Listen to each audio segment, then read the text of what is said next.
Hello everybody and welcome back to PGR BRUZDA in Poland, and what we're going to be doing today is continuing work on the bees. Now it's not going to be just an entire episode of working with the bees because we do have to do some other stuff as well. It's actually going to be more of a construction video because we've got to construct a few things as well, also tidy a few things up. First of all though, what I do want to do is just apologise to those of you who are fans of Euro Truck Simulator 2. There isn't going to be a video of it today, but there is going to be one hopefully within the next few days. So it's going to still happen, it's just being pushed back a little bit. The main reason is I've run out of time today to do a video, so I do apologise. I usually record quite a long way in advance, but I just haven't had the time. Anyway, with that all said and out of the way, what we're going to do is drive over to the store and pick up a very old Valmet tractor. It is a tractor from the mod contest, and I believe it did fairly well. I haven't used it before, but this is going to be a very good opportunity to actually put it to the test and see how good or bad, hopefully good though, it is going to be. We actually have spent 6,000 euros or pounds today, and that 6,000 euros has bought us a tractor and a topper. So yeah, it's driving there on this quad bike. If you're in the UK, we call it a quad bike.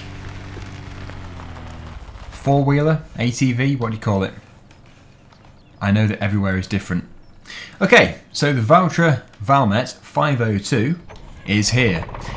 There is only one addition I have put on it, and that is the flashing light. And it's a very nice flashing light, brand new. So first of all, we should probably just take a look inside. Now whatever you do, don't expect it to be kitted out with GPS, because it just won't be. It's got everything it needs. It's got the gear stick, high and low range. It even has a steering wheel. Very fancy. So, oh look at that, if you look at the top there, the ID plate, it says Mod Contest 17 with the date. Very nice. Here is the topper. Now this topper wasn't in the Mod Contest, but it is available on Mod Hub. Both of these are available on Mod Hub. So yeah, I'll put the download links below and you can give them a try. Interactive control. So in case you're wondering what this is all for, basically we're going to go and mow the grass around where the bees currently are. The quad bike can stay here, but off we go in the Valmet 502. There are many different upgrades that you can put onto this tractor. There's also a bigger tractor. Is it a 602? I'm gonna have to check for you. It is indeed the 602, and then you've got all the different engine setups and front loader attachments, two-wheel drive with different wheels I believe, and then four-wheel drive. You can also have front fenders and a beacon. So many different upgrades you can have, but I have just decided to go with the most basic thing, really, because I wanted to try it out, but I know we can't really afford it. We already have a lot of tractors. Talking about tractors, we do need to have a tidy up as well. So when we've mowed the grass and put a fence up, we're going to tidy stuff up and take it all back to the yard. The baler and the Zetor tractor have both been out for a long time. I believe this is something like a 25k gearbox. But you've got to admit, it's a nice little thing. It's very old, and it probably doesn't have tons of life left in it, but it can do our little odd jobs. And looking at it, it's actually been very well maintained. So if it has been serviced every certain number of hours or maybe annually, then it should be enough to keep it going for a very long time. Some straw there. This is field number, don't let me get started on this again, 15. 15 is the one which we've actually done. So we have already produced many bales out of this field. They're over there.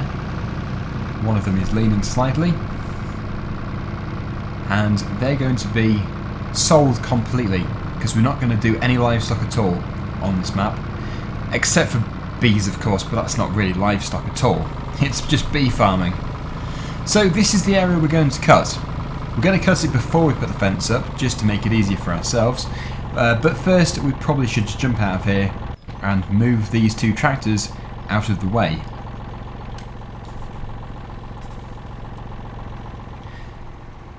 Now a very good point was actually put down in yesterday's video, and that was that you should really spread these out a bit, these bee houses.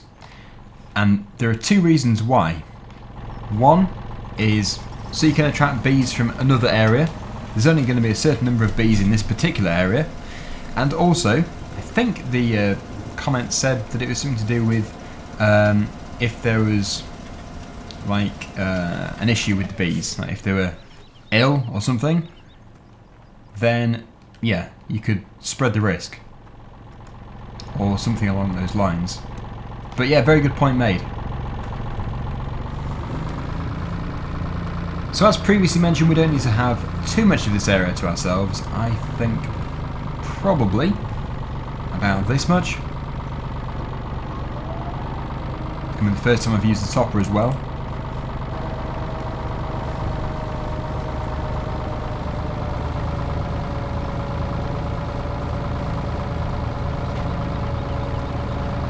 It's not too long, this grass, but it could still do with a bit of a trim. Keep it nice and neat for us. We're not going to pick the grass up, it's just going to stay on the surface. We can allow it to rot down and it can decompose. So yes, going back to that initial comment which was left about spreading the bee houses out, we're not going to spread these out. These can stay here as like a complex, but I do think we should add some more in the future in a different area.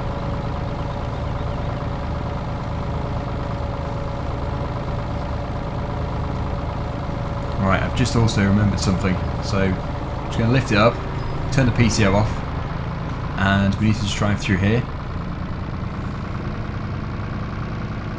There has been a night time since the previous episode, so beehives have been produced, which means they're sat here doing nothing at all.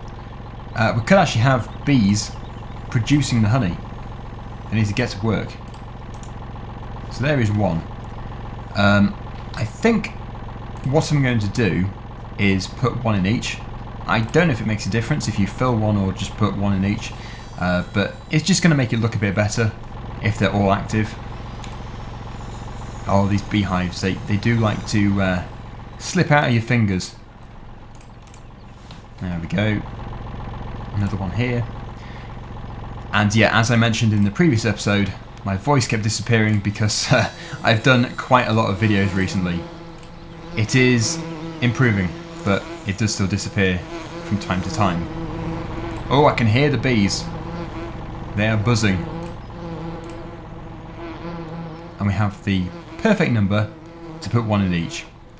So if a tiny bit more time elapses, then the crates will appear here, and bees will start to come out of these two as well. I don't like my chances of standing in that swarm. But yeah, we do need to just continue with the topping. Hopefully they don't go on the grass around it, otherwise they're going to be dead bees. So be careful, bees.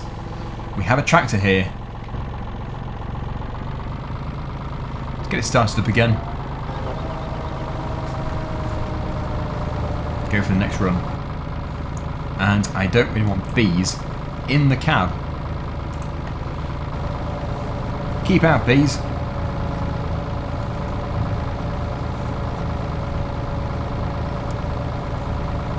I'm only doing third person view just so you can see a bit better.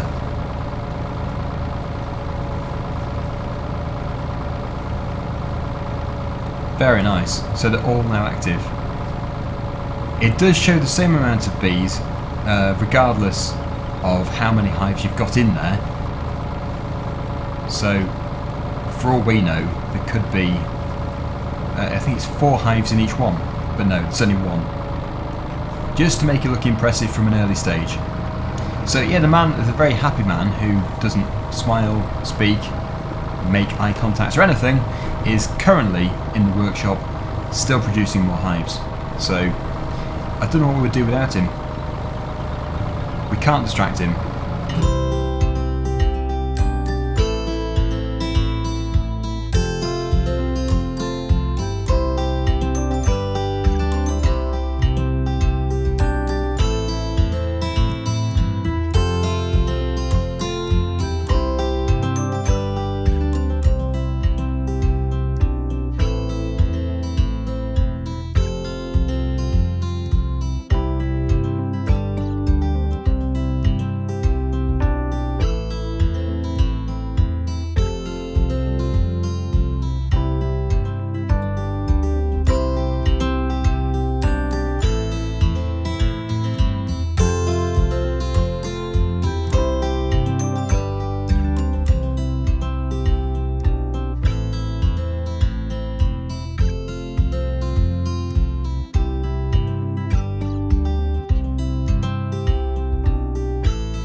Well, there we go.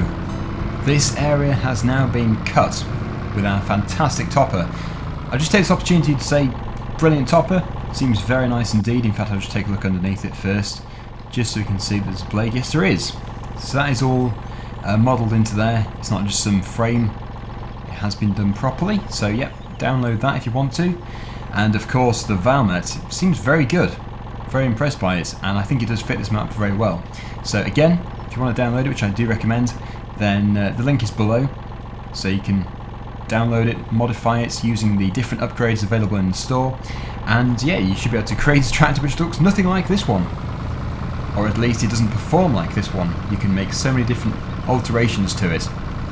Although I must say, this tractor is perfect for us because it's got such a low fuel consumption. It just makes it so much more affordable than, for example, running one of these tractors with this little topper. Just seems much more sensible. Anyway, now it's cut, what we can do is put our fence up. I'm not going to worry about a gate. We're going to keep this area here all open because this is our loading bay. We don't exactly want to block it all in. I'm hoping I've still got the Placeable Fence mod installed. Yes, I do. Brilliant. There is the gate and fence panel left and right. Basically, it just changes which side the post is on. This is by Alex 2009, and again, it is on ModHub. At least it was on ModHub. Hopefully, it still is. I'm going to keep the fence post on the left. I think should be fine. But first, I'm just going to rotate myself to get a better view, because I don't really want to install these wonky. I'm not really following any particular line, but it does want to stay fairly straight. Weird. Now I must say, I don't think I've ever seen this before. It doesn't seem to place things where you've cut the grass. For example, if there is a load of mowed grass where the fence wants to be, it's going to turn around and say, no, you're not putting that there. So, for the first time ever, I think, I'm going to have to go and move some cut grass to install a fence. It must just be how the placeable system works. Anyway, the field is not too far from here. We really do start off with a lot of equipment. I'm not complaining, it's a brilliant thing. It's just, I may have to sell some stuff to justify buying other stuff, because the main objective for this series is to do arable farming, bee farming, and to discover different mods, which does of course mean having a fairly fast turnover of different machines, so we won't really be able to keep each one for too long.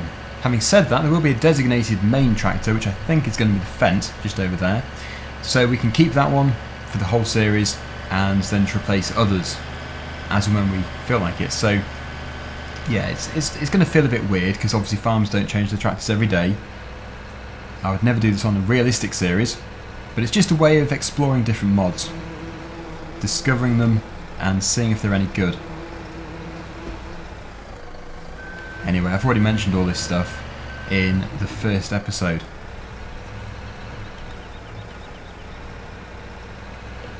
So we'll just get rid of this as well. And what I could do is just put the fence the other side of the grass swath, but to be honest, I want to keep it within the mowed bit. otherwise the grass is going to be all grown around the poles and the posts and stuff.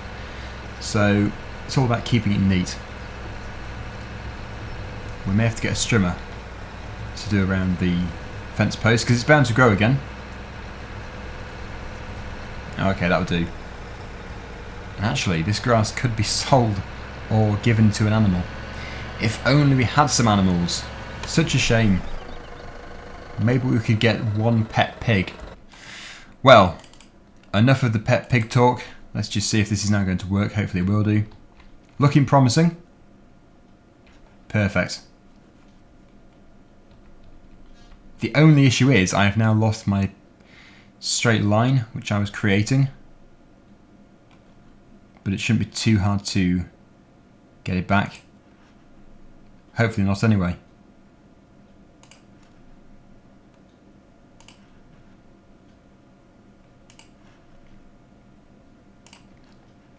What I'm trying to make sure of here is that the post is always in line with the other panel. If it's not, that kind of thing can happen, where the metal shaft or metal pole, frame, whatever, it goes through it. So it doesn't really look too good. But that's okay. I'm quite happy with that. I feel to be in the Sims build mode. If only I had the licensing to play some of the Sims build mode music, it really would fit the part. Not to worry. It is a bit of a shame though, because it would have been fun. Okay, that was a little bit too far over. I mustn't rush. So there is the first section, the L shape. I think that is as good as it can be. So if I now spin around again, we can do the final section just here. And there's no real reason for having this extra land here, just for the bees to take off like a runway. So yeah, it's just nice to have a bit of space.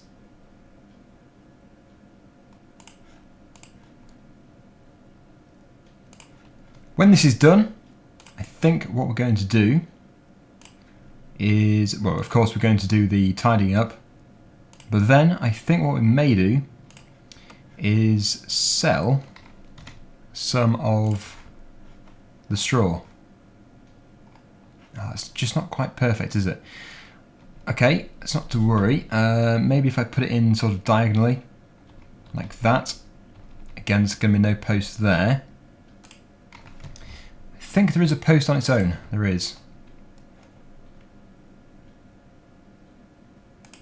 Brilliant. Let's go out to build mode and see it in person.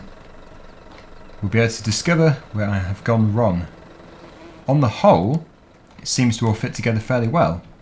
I think there was one just over here. There we go. A little bit of a fail, but it's all good. It's all fine. And a nice finishing off just there. So when we're coming through here with bigger equipment, we must be careful. We should still fit though. So there it is. The first bee production plant or farm is now built and ready to create honey. So the honey is going to produce over the next few days. The hives are also going to be produced. Almost another one here, not quite, it's just missing its lid. Any second. So yeah, this place can be left alone. Let's go and tidy up. I'm quite happy with that though, it does look fairly neat.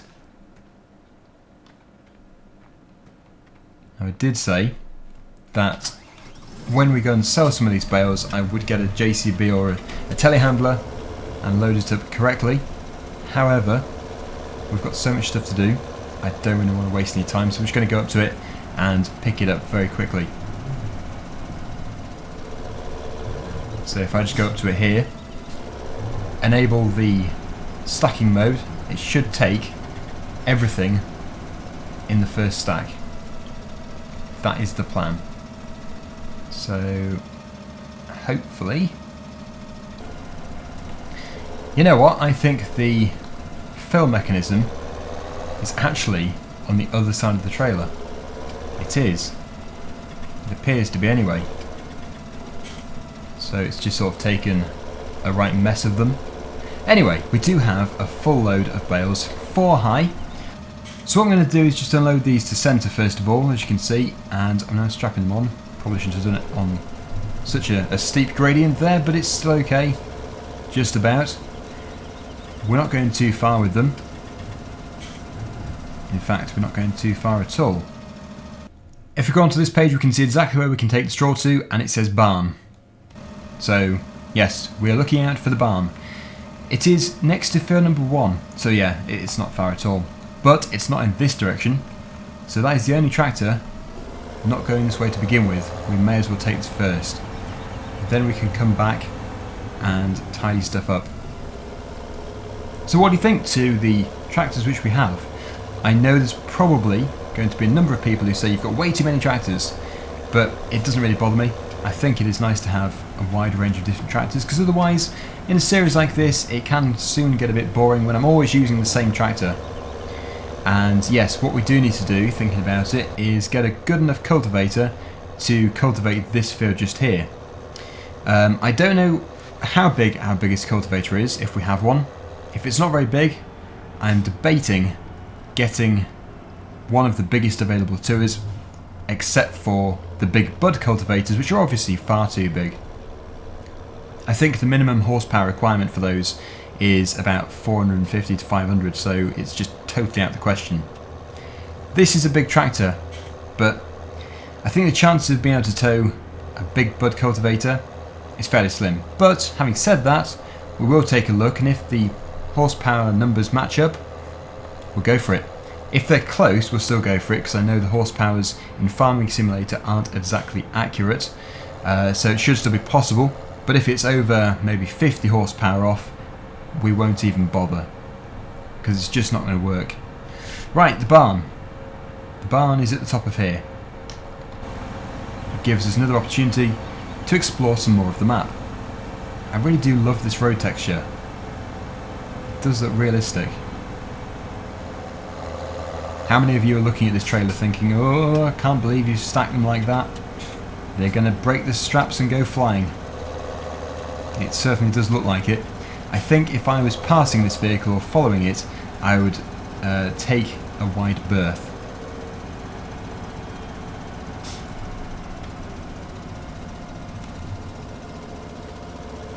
Yeah, don't think there's any traffic.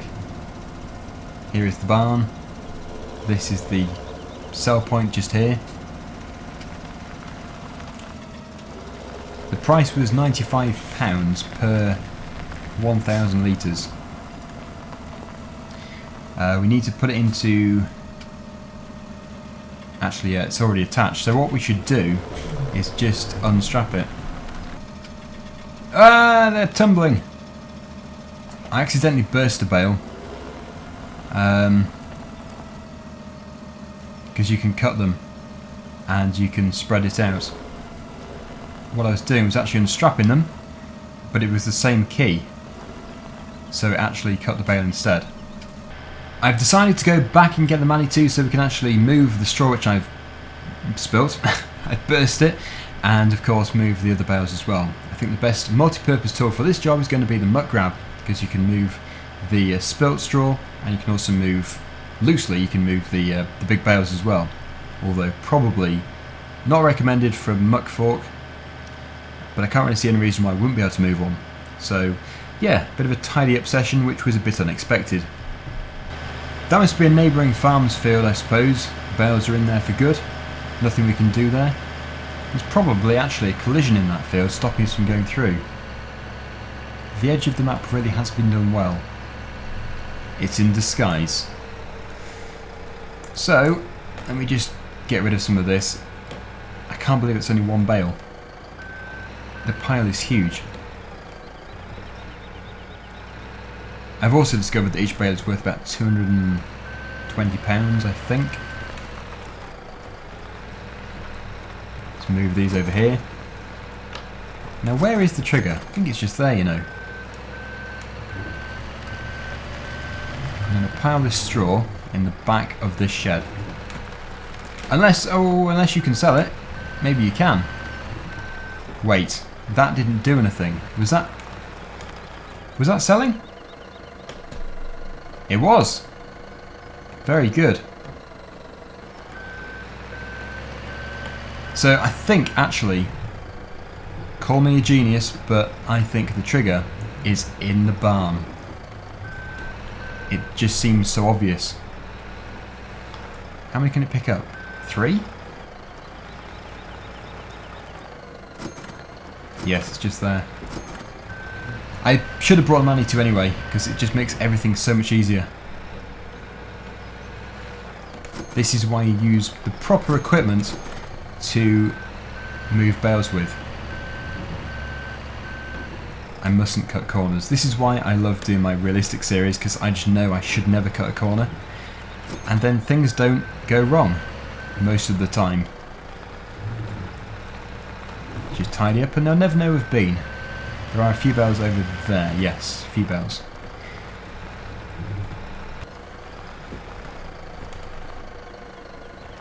Good. Okay, so I spilt 2, there's still a few on the trailer. So I'll just blast through this job and then it'll be time to tidy stuff up.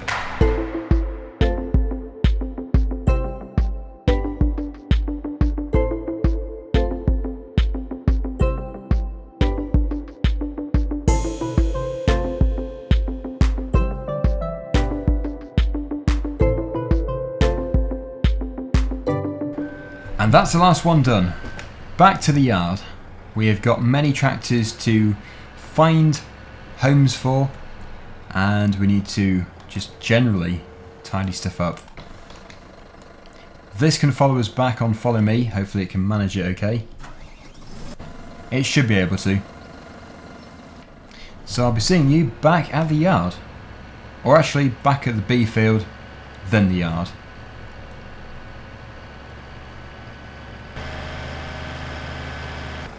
It's a whole new area. This was just a plain field before, and now we have created a production plant of bees. One of possibly many, although this will be the biggest because it's got the factory in the background as well. So yeah, we've got many machines here. I'm just going to pause the video, stick them all on to Follow Me. I'll have a great convoy back, well, about 100 metres that way, and then all we have to do is find a shed for everything, which may be tricky. That's the last one. Off we go. A whole lineup of different tractors.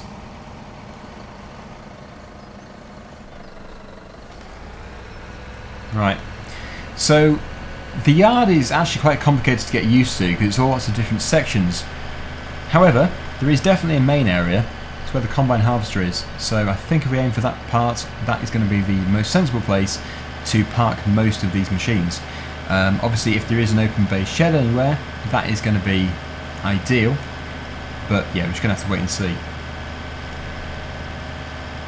Some things can stay outside. I'm not really too worried about keeping them all under cover. I think the baler is going a bit slow. I suppose it is very heavy. Yeah, so just around this corner we've got the combine. It should be at the end of here. Yeah, it is somewhere. You can tell I'm still getting used to it. It's somewhere around here. Where is it? Where's it? Oh, it's in there, isn't it? There it is. So yes, this is going to be the most sensible place. That's the workshop over there. This little courtyard here is the place where we take the machinery to for storage.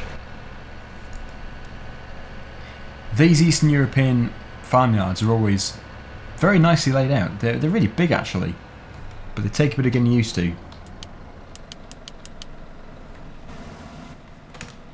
I should also lower the hydraulics, just as they can sometimes sink, and if they do, they want to be down on the ground already. So we'll stop that there. This can go, it's very long, around here. Yeah, perfect. That would do nicely. And we then have the baler. We'll split it half and half. A tractor can go in one shed and the baler can go in another. And then we've got, ah yes, the Zetor with the winch. So if this goes into this shed, or this bay, then we'll go into the bay next to it, and then it's going to be very close for when we need it again. We don't have to go on a massive hunt, just trying to remember where we put the baler.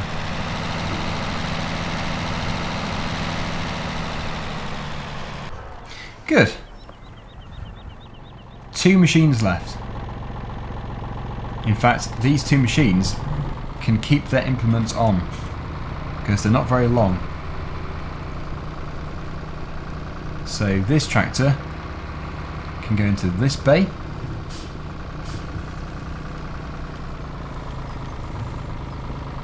Like that. And this fantastic little thing can go into this bay. All nice and neat. Maybe I should have reversed them in just to make it look a bit smarter, but still, it's done, and we're going to leave it there. So thank you so much for watching. Hopefully you've enjoyed the video, and until next weekend, that is it from PGR BRUZDA.